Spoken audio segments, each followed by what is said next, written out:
Drugs కేసులో ముమాయిద్ ఖాన్ తో SIT విచారణ ముగిసింది. ఉదయం 9:45 నాంపల్లి అబ్కరీ భవన్ లో సిట్ ముందు హాజరైన ముమాయిద్ ను పవన్ కుమార్ నేతృత్వంలో ముగ్గురు మహిళా అధికారుల బృందం విచారించింది. టాలీవుడ్ డ్రగ్ లింకులు, కాల్విన్ పూరీలతో రిలేషన్స్ పై ముమాయిద్ తో ప్రశ్నల వర్షం కురిపించి అధికారులు సమాధానాలు రాబట్టారు. కాసేపటి క్రితమే ఆమె సిట్ ఆఫీస్ నుంచి బయటికెళ్లారు.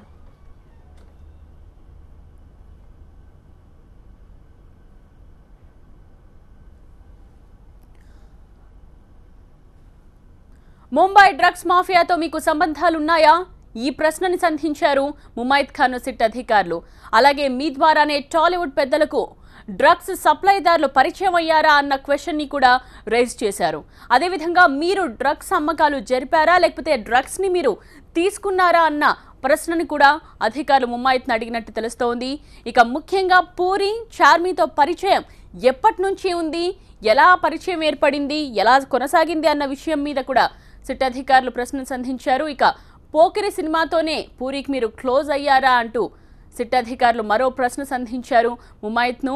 ఇలా పలు ప్రశ్నలు సంధించారు ముమాయిద్ ఖాన్ను. తెలుగు సినిమా పరిశ్రమకి రాకముందు మీరేం చేసేవారు అన్న డీటెయిల్స్ని కూడా సిట్ అధికారులు ముమాయిద్ని అడిగారు. మొత్తంగా ఉదయం నుంచి ఈ ప్రశ్నల వర్షం కురుస్తూనే ఉంది.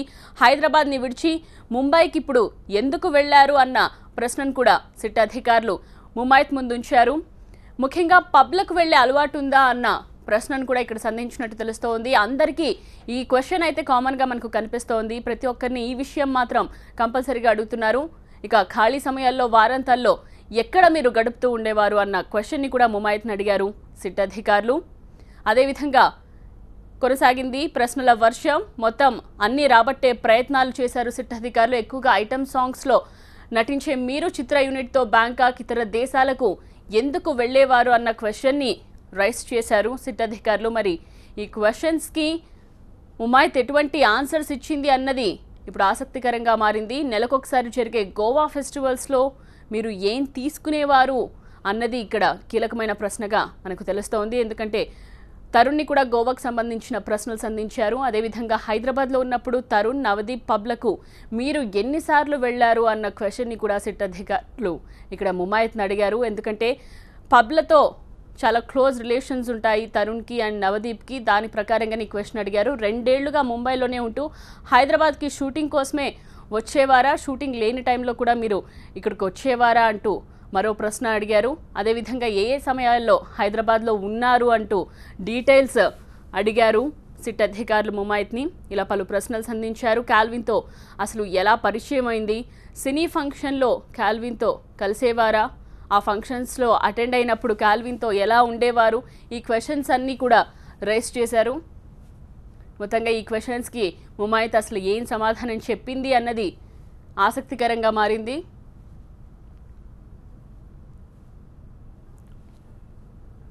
ముమాయిద్ ఖాన్ విచారణ అయితే ముగిసిపోయింది. సరిగ్గా 9:45 సిట్ కార్యాలయంలో అడుగుపెట్టిన ముమాయిద్ ఖాన్ 4:35 తిరిగి బయటకు వచ్చి నేరుగా కారు వద్దకు వెళ్ళి తన అక్కడి నుంచి వెళ్ళిపోయింది. విచారణలో ఎటువంటి ప్రశ్నలు సంధించారో మనం ఇప్పటి వరకు చూసాం. విచారణ అసలు ఎలా సాగిందో అప్డేట్స్ అందించడానికి మా ప్రతినిధి రోహిత్ సిద్ధంగా ఉన్నారు. రోహిత్, నేత్ర 8వ రోజు విచారణ పూర్తి చేసుకుని ముమైద్ ఖాన్ కొద్దిసేపటి క్రితమే వెళ్లిపోయింది. 8వ రోజు వంతు ముమైద్ ఖాన్ది. ముమైద్ ఖాన్ బిగ్ బాస్ షోలో ఉన్నారు. ఆమె బిగ్ బాస్ నిర్వాహకుల దగ్గర నుంచి పర్మిషన్ తీసుకుని సిట్ అధికారుల విచారణకు ఆమె హాజరయ్యారు. సిట్ అధికారుల విచారణలో ముమైద్ ఖాన్ కూడా చార్మిని విచారించినట్టు ఉదయం 10 గంటల నుంచి 5 గంటల లోపులోనే 6:30 గంటల పాటే ఆమెను విచారించి సిట్ అధికారులు పంపించేశారు. అయితే చార్మినే అడిగారు బ్లడ్ శాంపిల్స్ ఇస్తారా అని. కానీ చార్మి బ్లడ్ శాంపిల్స్ ఇవ్వడానికి అంగీకరించలేదు. ముమైద్ ఖాన్ కూడా అడిగారు బ్లడ్ శాంపిల్స్ ఇస్తారని. కానీ ముమైద్ ఖాన్ కూడా బ్లడ్ శాంపిల్స్ ఇవ్వడానికి నిరాకరించిన నేపథ్యంలో ఆమె దగ్గర నుంచి కూడా బ్లడ్ శాంపిల్స్ తీసుకోలేదు. సో ఇక్కడికి ఎలాంటి డాక్టర్ల బృందం కానీ క్లూస్ టీమ్ కూడా రాలేదు. అయితే ముమైద్ ఖాన్ ప్రధానంగా ఈవెంట్ ఆర్గనైజర్ల గురించి, పబ్ల గురించి, టాలీవుడ్కి డ్రగ్ లింకుల గురించి, వీటి గురించి ప్రధానంగా ప్రశ్నలు అడిగినట్టుగా తెలుస్తోంది. అంతేకాదు ఇంతకు ముందు తరుణ్ని అండ్ నవదీప్ని కూడా అధికారులు ప్రశ్నించారు. సో వాళ్ళతో ఎటువంటి సంబంధాలు, ఎందుకంటే తరుణ్కి నవదీప్కి కూడా పబ్ బిజినెస్లతో సంబంధాలు ఉన్నాయి.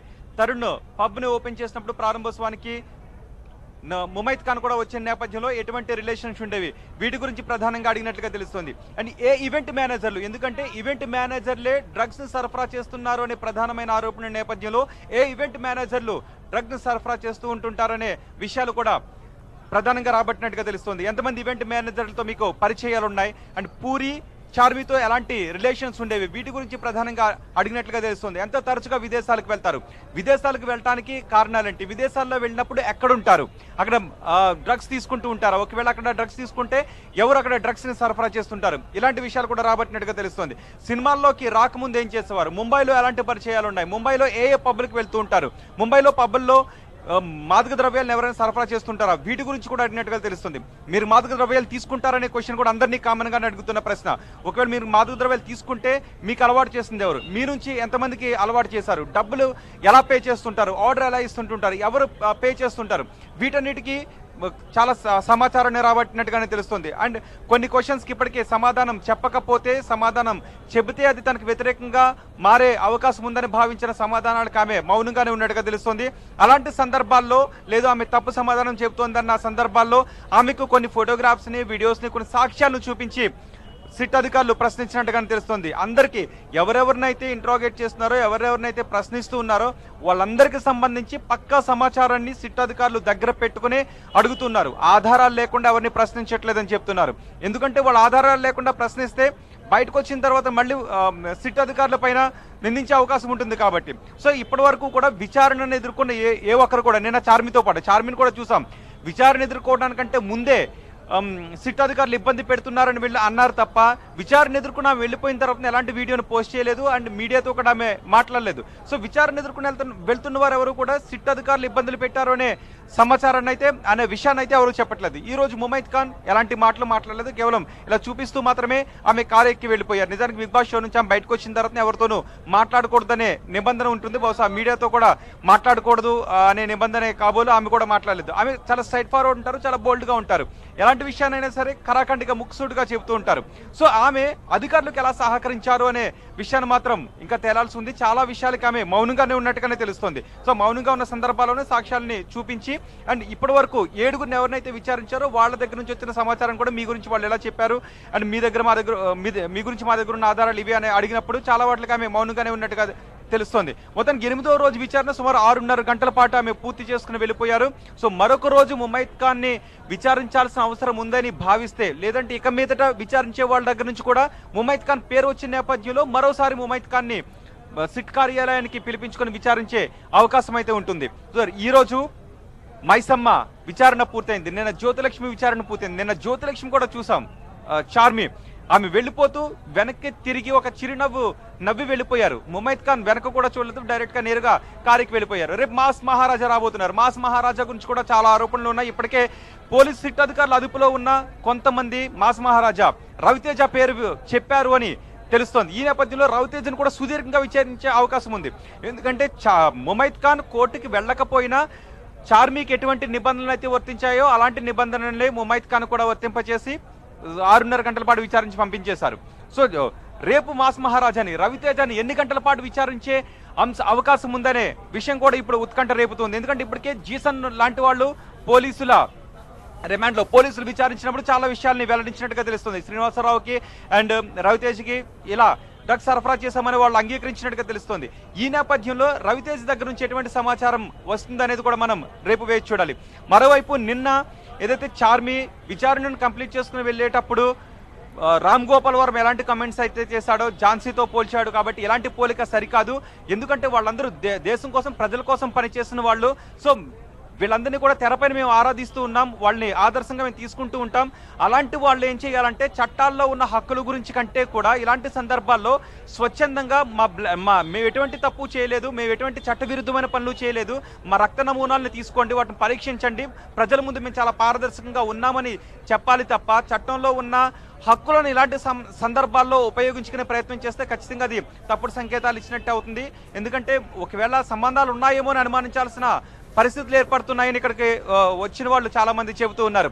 సో ఈ రోజు అయితే ముమైత్ ఖాన్ దగ్గర నుంచి కూడా ఎలాంటి శాంపిల్స్ సేకరించలేదు. మరి రేపు రవితేజ స్వచ్ఛందంగా ఆయన బ్లడ్ శాంపిల్స్ ఇస్తారా, విచారణకు ఆయన ఏ విధంగా సహకరిస్తారనేది కూడా చూడాలి. సుమారు 6 గంటల పాటు విచారణ పూర్తి చేసిన కొద్దిసేపటి క్రితమే ముమైత్ ఖాన్ వెళ్ళిపోయారు. ఆమె నేరుగా బిగ్ బాస్ హౌస్ కి చేరుకుంటారా, ఆమె ఎక్కడికి వెళ్తారో అనేది కూడా చూడాలి. అండ్ మరికొద్ది సేపట్లో సిట్ అధికారులు ప్రెస్ నోట్ ని రిలీజ్ చేయబోతున్నారు. ఈ రోజు జరిగిన మొత్తం విచారణ గురించి, ఈ రోజు ముమైత్ ఖాన్ తో పాటు ఎవరెవరిని విచారించారు అనే విషయాలు కూడా మరికొద్ది సేపట్లో సిట్ అధికారులు ఒక ప్రెస్ రిలీజ్ చేయబోతున్నారు. నేత్ర. ఎస్ రోహిత్, ఒక్కసారి అబ్కారీ ఆఫీస్ దగ్గర సిచ్యువేషన్ గురించి ఒకసారి మనం మాట్లాడుకుంటే, నిన్న చార్మి వచ్చినప్పుడు పరిస్థితి వేరు, ఇవాళ ముమైత్ ఖాన్ ఎంటర్ అయినప్పుడు పరిస్థితి వేరు. అంటే నిన్న జరిగిన ఇన్సిడెంట్ తో కొంచెం అలర్ట్ అయ్యారనుకోవచ్చు అధికారులు. ఖచ్చితంగా నిన్న అబిడ్స్ కానిస్టేబుల్ కొంచెం ఆయన ఎక్కువ చేశారు. దాంతో అధికారులు అతనిపైన శాఖాపరమైన విచారణ జరిపి చర్యలు తీసుకునే అవకాశాలు ఉన్నాయి.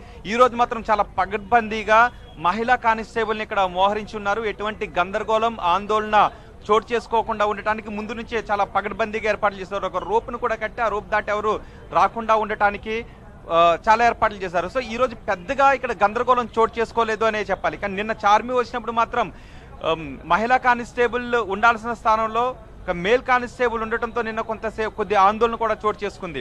ఆయన చార్మి మీద చేయవేశారు. ఈ రోజు మాత్రం అలాంటి అపవాదులు రాకుండా ఉండటానికి అధికారులు చాలా కట్టుదిట్టమైన చర్యలు తీసుకున్నారు. సో ఆమె ఫ్రీగానే వచ్చారు, పైకి వెళ్లారు. దిగేటప్పుడు మాత్రం స్టెప్స్ నుంచి ఆమె దిగి నేరుగా ఆమె కారు ఎక్కి వెళ్ళిపోయారు. సో మీడియాతో మాత్రం ఎలాంటి మాటలు మాట్లాడలేదు. ఆమె కూడా 2 అసిస్టెంట్లు వచ్చారు. వాళ్ళు చార్మి విచారణ పూర్తయ్యేంత వరకు ఇక్కడే ఉన్నారు. చార్మి విచారణ పూర్తయిన తర్వాత ఆమెతో పాటు వాళ్ళు కూడా వెళ్ళిపోయారు. Netra. Yes, thank you Rohit. అది ముమైత్ ఖాన్ విచారణ అయితే ముగిసింది. ఉదయం 9:45 సిట్ కార్యాలయానికి చేరుకుంది ముమైత్. సరిగ్గా 10 గంటలకు విచారణ ప్రారంభమైంది. 4:30 ముగిసింది. 4:35 ముమైత్ బయటకు వచ్చి తన కార్ ఎక్కి నేరుగా అక్కడి నుంచి వెళ్ళిపోయింది. తను నేరుగా బిగ్ బాస్ హౌస్కి చేరుకునే అవకాశం ఉంది. మొత్తానికి ముమైత్ ఖాన్ సిట్ విచారణ ముగిసింది. తను ఎటువంటి సమాధానాలు చెప్పుంటుంది, ముమైత్ ఖాన్ నుండి ఎటువంటి కీలక సమాచారం అధికారులు రాబట్టి ఉంటారు అన్నది ఆసక్తికరంగా ఉంది. మరి కాసేపట్లోనే ఒక ప్రెస్ నోట్ కూడా అధికారులు రిలీజ్ చేసే అవకాశం ఉంది.